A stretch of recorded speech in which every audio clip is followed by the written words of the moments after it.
Hello mga kapakal, for today's video. So yun na nga mga kapakal, ang aga-aga natin is na almost busy agad tayo is may order sa atin ng longganisa at saka extra rice mga kapakal, napaka-solid. Yan mga kapakal, tsaka may order na rin na una, isang dalawang fried rice yan mga kapakal, tsaka isang iced coffee na napaka-solid yan mga kapakal. Tingnan mo naman kung gaano ka-quality mga kapakal. After ng mga kapakal is may umorder ulit sa atin na tatlong dalawang embutido, isang luncheon meat mga kapakal, napaka-solid lahat niyan mga kapakal, scramble egg.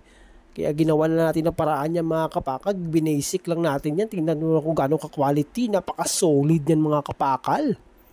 Yan quality yan mga kapakal, napaka-solid yan.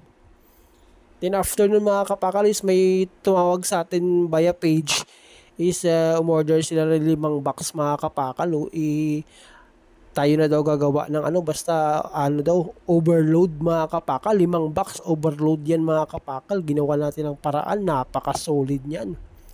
Tapos after yan mga kapakal, sinalang na lang natin yan mga kapakal, sinalang natin na napaka-solid. Una natin sinalang mga kapakal yung pepperoni tsaka ham, nilagyan natin sa ibabaw ng pineapple chunks mga kapakal para solid na solid. Tapos ang ginawa natin mga kapakal sa iba is, ang ginawa natin dyan mga kapakal is nilagyan natin ng mga mushroom, tapos beef pepperoni, tapos may mga pineapple chunks pa yan mga kapakal, tapos may mga bell pepper pa yan, tapos may mushroom.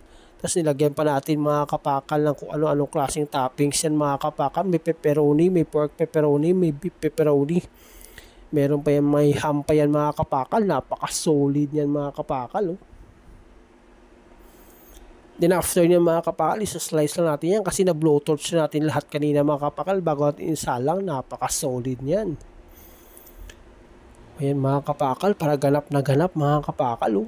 Yun na, may isa-slice pa lang, saktong-sakto para solid si customer para mag-order sila ulit. Pero palagi naman sila umorder mga kapakal para solid na solid yan.